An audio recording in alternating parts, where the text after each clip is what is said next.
এ পৃথিবীতে অনেক খারাপ সময় আসবে, অনেক কঠিন সময় আসবে, অনেক কঠিন সময়ের মুখোমুখি আমাদেরকে হতে হবে, অনেক খারাপ পরিস্থিতির সামনে আমাদেরকে দাঁড়াতে হবে।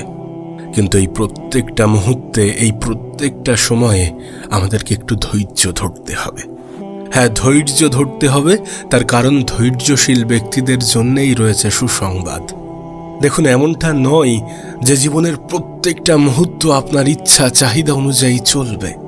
এমনটা নয় যে সব কিছু আমাদের মনের মতো হবে। কখনো কখনো আমাদের পরিস্থিতি আমাদের বিপক্ষেও যাবে, আর এই পরিস্থিতিগুলোতে আমাদের ধৈর্য ধরাটা অনেক অনেক অনেক বেশি গুরুত্বপূর্ণ।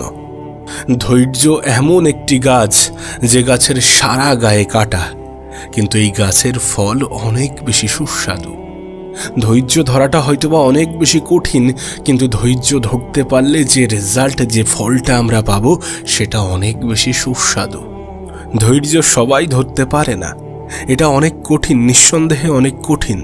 কিন্তু যদি তুমি ধৈর্য ধরাটা শিখে যাও তাহলে তোমার জীবনটা সুন্দর হতে বাধ্য। আপনি দেখেন আমাদের নবী পাক সাল্লাল্লাহু আলাইহি সাল্লাম কতটা ধৈর্যশীল ছিলেন। নবী পাক সাল্লাল্লাহু আলাইহি সাল্লামকে কত কিছুই না মানুষরা বলতো, কখনো গণক, কখনো কবি, কখনো পাগল, কখনো লেজ কাটা, কত কিছুই না বলতো। তিনি সেই সমস্ত মুহূর্তে নিজের অ্যাগ্রেশন দেখাননি, তিনি সেই সমস্ত মুহূর্তে উত্তেজিত হয়ে যাননি। সেই সমস্ত মুহূর্তে তিনি ধৈর্যশীল ছিলেন, নিজের মাথাকে ঠান্ডা রেখেছিলেন। না জানি কত পরিকল্পনা করেছিলেন, না জানি কত ষড়যন্ত্র করেছিলেন, না জানি কতবার তাকে হত্যা করার চেষ্টা করেছিলেন, কিন্তু এই প্রত্যেকটা পরিস্থিতিতে তিনি ধৈর্যশীল ছিলেন। আপনি দেখুন তার ফলস্বরূপ রব তাকে কত পুরস্কারে পুরস্কৃত করেছেন। তাই বলছি, মানুষ আপনাকে যাই বলুক না কেন, যতই সমালোচনা করুক না কেন, আপনি একটু চুপ থাকার চেষ্টা করেন, আপনি একটু ইগনোর করার চেষ্টা করেন। মানুষ আপনার নামে কত কিছু বলে না, আপনাকে নিয়ে সমালোচনা করছে না? হ্যাঁ করছে, আপনার পিছনে অনেক সমালোচনা হচ্ছে। অনেক সময় আপনার কানেও সেগুলো আসছে, অনেক সময় আপনার সামনেও মানুষ আপনাকে উল্টো পাল্টা বলছে, অনেক খারাপ কিছু বলছে যেগুলো সত্যি শুনতে আপনার খারাপ লাগে। সকল কিছু জবাব দিতে যাবেন না, সকল কিছুকে গুরুত্ব দিতে যাবেন না। কিছুটা ইগনোর করুন, কিছুটা ইগনোর করুন, কিছুটা ক্ষমা করে দিয়ে সামনের দিকে এগিয়ে যান। কিছু ক্ষেত্রে ধৈর্য ধরাটা প্রয়োজনীয়। যখন আপনি সকলকে গুরুত্ব দিতে যাবেন তখন আপনি উত্তেজিত হয়ে পড়বেন, তখন আপনি নিজের উপরে কন্ট্রোল হারিয়ে ফেলবেন। কিছু পরিস্থিতিকে ইগনোর করাটা প্রয়োজনীয়, কিছু প্রশ্নের উত্তর হিসাবে চুপ থাকাটা প্রয়োজনীয়, কিছু মুহূর্তে ধৈর্য ধারণ করাটা প্রয়োজনীয়। কারণ ধৈর্যশীলদের জন্যই রয়েছে সুসংবাদ। একটা কথা মনে রাখবেন, এ পৃথিবীর বিপদ আপদ আমাদের পিছু ছাড়বে না। নবীদেরও পিছু ছাড়েনি, আমাদেরও পিছু ছাড়বে না। খারাপ সময় আসবে, অবশ্যই কঠিন মুহূর্তের মুখোমুখি আমাদেরকে হতে হবে। জীবিত মানুষের জীবনে সমস্যা থাকবে, কিন্তু এই প্রত্যেকটা কঠিন মুহূর্তে আমাদেরকে ধৈর্য ধারণ করতে হবে, আমাদেরকে একটু ধৈর্য ধরতে হবে, একটু ধৈর্য ধরাটা প্রয়োজনীয়। একটা কথা মনে রাখবেন, মুমিনের জীবনে যা কিছু ঘটে সবটাই তার কল্যাণ। মুমিনের জীবনে যখন কোনো সুখ আসে তখন সে রবের শুকরিয়া আদায় করে, তখন সে রবের প্রশংসা করতে বাধ্য হয়। আর যদি মুমিনের জীবনে দুঃখ আসে তখন সে ধৈর্য ধরে, তখন সে সবর এখতিয়ার করে। এটাও তো মুমিনের জন্য ভালো। তাই বলা হচ্ছে, মুমিনের জীবনে যা কিছু ঘটে তার সবটাতেই আছে কল্যাণ। দেখুন, আমাদের জীবনে তো দুটি পর্যায়ে আসতে পারে, শুধুমাত্র দুটি জিনিসই তো ঘটতে পারে, যে হয় দুঃখে থাকবো, না হলে সুখে থাকবো। আর আমরা আমাদের সুখের সময় শুকরিয়া আদায় করি, দুঃখের সময় ধৈর্য ধারণ করি, সবর করি। আর যদি শুকরিয়া করাটাও একটা ইবাদত হয়, সবর করাটাও একটা ইবাদত হয়, তাহলে কি মনে হয় না যে আমাদের জীবনটা জুড়েই ইবাদত? একজন প্রকৃত মুমিন তার দুঃখের সময়ে কিন্তু হতাশ হবে না, তার দুঃখের সময়ে সে কিন্তু টেনশন, মন খারাপ করে বসে থাকবে না, থাকাও উচিত হবে না। কারণ তার রব, তার নবী এগুলো বলেন না। তার রব, তার নবী বলেন যে অবশ্যই খারাপ মুহূর্তগুলোতে, কঠিন মুহূর্তগুলোতে ধৈর্যশীল হতে হবে, সবর এখতিয়ার করতে হবে। আর যখন আমরা ভালো সময় কাটাবো, যখন আমরা সহজ সময় কাটাবো, যখন আমরা জীবনে ভালো থাকবো, তখন কি করতে হবে? শুকরিয়া আদায় করতে হবে। রবকে বলতে হবে যে আপনাকে কোটি কোটি শুকরিয়া, আপনাকে কোটি কোটি শুকরিয়া আমাকে ভালো রাখার জন্যে। বিশ্বাস করেন, আপনি যদি ধৈর্য ধারণ করতে পারেন তাহলে এর ফল যে আপনি পাবেন সেটা অনেক অনেক অনেক বেশি সুস্বাদু। আমরা অনেক ছোট ছোট কারণে হতাশ হয়ে পড়ি, আমরা অনেক ছোট ছোট কারণে মন খারাপ করি, কষ্ট রাখি, মনে কষ্ট রাখি।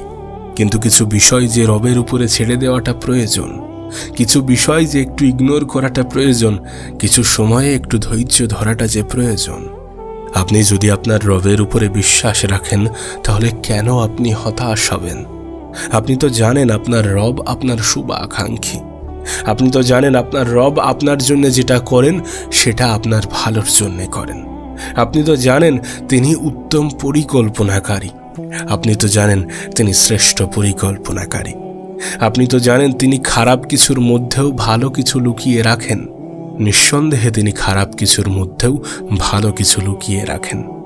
যেটাকে আপনি খারাপ ভাবছেন হতে পারে সেটা অতটাও খারাপ নয়, যেটাকে আপনি আপনার জন্য ক্ষতিকর মনে করছেন হতে পারে সেটার মধ্যেই মঙ্গল আছে, হতে পারে সেটার মধ্যেই এমন কিছু লুকিয়ে আছে যেটা আপনার জন্য উত্তম। অবশ্যই এমনটা হয়ে থাকে, অবশ্যই এটা বাস্তব যে খারাপ কিছুর মধ্যেও ভালো কিছু লুকিয়ে থাকে। হয়তোবা আপনি মনে করছেন খারাপ, কিন্তু সেটা আপনার জন্য ভালো। বিশ্বাস করুন, শয়তান সব সময় চাই যে আমরা হতাশ হই, কিন্তু আমাদের হতাশ হওয়া যাবে না, আমাদের হতাশ হওয়া যাবে না। রবের উপর থেকে আস্থা হারালে চলবে না। পরিস্থিতি যতই খারাপ হোক না কেন, রবের উপর থেকে বিশ্বাস হারালে চলবে না। শয়তান আপনাকে বারবার বোঝাতে চাইবে যে হাল ছেড়ে দাও, সেই যেখানে পারছো না হাল ছেড়ে দাও। শয়তান আপনাকে বারবার বলবে যে তোমার সৃষ্টিকর্তা তো সব কিছু জানেন, তারপরেও তোমার জীবনে সমস্যা দিয়েছেন, তার মানে কি তিনি তোমার ভালো চান না? তুমি তাঁর কেন ইবাদত করবে? শয়তান সবসময়ই আমাদেরকে নেগেটিভিটির দিকে ঠেলে দিতে চাইবে। কিন্তু এই সকল পরিস্থিতিতে একটু ধৈর্যশীল হতে হবে। হ্যাঁ, একটু তো সবর করতে হবে, একটু তো ধৈর্য ধরতে হবে। যদি সুসংবাদ পেতে চান, যদি ধৈর্যের সুমিষ্ট ফল খেতে চান, তাহলে ধৈর্য তো ধরতে হবে। যে কোনো খারাপ সময়কে, যে কোনো বিপদকে ট্যাকেল দেওয়ার প্রথম অস্ত্র কি জানো তো তুমি? যে কোনো খারাপ সময়কে, যে কোনো খারাপ মুহূর্তকে, যে কোনো বিপদকে ট্যাকেল দেওয়ার প্রথম অস্ত্রই হচ্ছে ধৈর্য। যদি জীবনে সত্যি কিছু খারাপ হয়ে থাকে তাহলে সেটা আমাদের আল্লাহই ঠিক করে দেবেন, আমাদেরকে শুধু ধৈর্য ধারণ করতে হবে। তবে তার মানে এমনটা নয় যে ধৈর্য ধরার পরে তুমি হাত গুটিয়ে বসে থাকবে। অবশ্যই তোমাকে চেষ্টা করতে হবে। যদি খারাপ পরিস্থিতি আসে, যদি কঠিন পরিস্থিতি আসে, যদি খারাপ মুহূর্তের মুখোমুখি হও, তাহলে তোমাকে চেষ্টা করতে হবে মাথা ঠান্ডা রেখে, মনের অস্থিরতাকে কাটিয়ে একটু একটু ঠান্ডা মস্তিষ্কে ভেবে তার সমাধানের পথ বার করতে হবে। অবশ্যই আমাদেরকে চেষ্টা করতে হবে, আমাদের মতো করে আমাদের চেষ্টা করতে হবে। তারপর রবের সাহায্য তো আসবেই।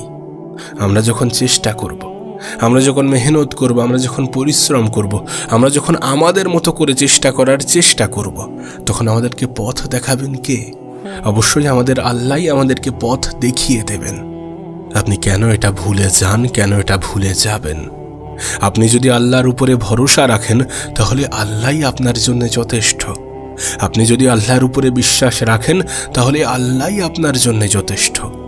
বিপদ থেকে বার হওয়ার চেষ্টাটা চালিয়ে যাব এবং বিশ্বাসটা রবের উপরে বজায় রাখবো, আল্লাহর উপরে বজায় রাখবো। তবে মনে রাখবেন, বিপদ আপদ শুধুমাত্র নেগেটিভ রূপে আসে না, কখনো কখনো এটা আমাদের জন্য পজিটিভ হতে পারে, পজিটিভ হয়ে থাকে। একটা কথা মনে রাখবেন, যে নিয়ামত আমাদেরকে আল্লাহর থেকে দূরে সরাই, ওই নিয়ামতের থেকে বিপদ আপদ ভালো, যে বিপদ আপদ আমাদেরকে আল্লাহর দিকে ধাবিত করে। বিষয়টা একটু ভেবে দেখার চেষ্টা করেন। যে নিয়ামত আপনাকে আল্লাহর থেকে দূরে সরিয়ে দেয়, ওই নিয়ামতের থেকে বিপদ আপদ অনেক ভালো, যে বিপদ আপদ আপনাকে আল্লাহর নিকটবর্তী করে দেয়। আর আপনি দেখবেন, আপনি যখন বিপদ আপদে থাকেন তখন সব থেকে বেশি আল্লাহকেই ডাকেন। আমরা যখন আমাদের খারাপ সময়ের মধ্য দিয়ে আমাদের জীবন অতিবাহিত করি তখন আমরা সব থেকে বেশি আল্লাহকেই ডাকি। তাই এমনটা নয় যে বিপদ আপদের শুধুমাত্র নেগেটিভ সাইডটাই আছে, সেটার পজিটিভ দিকও আছে। একজন মুমিনের জীবনে কোনো কিছুতেই লস নেই, সব কিছুতেই লাভ। যত বিপদ আপদ আপনার জীবনে আসে সেটাও আপনার জন্য লাভ, যদি আপনি সেই মুহূর্তে ধৈর্য ধরতে পারেন, যদি আপনি সেই মুহূর্তে রবের উপরে আশা, আস্থা, বিশ্বাস, ভরসা এগুলো বজায় রাখতে পারেন।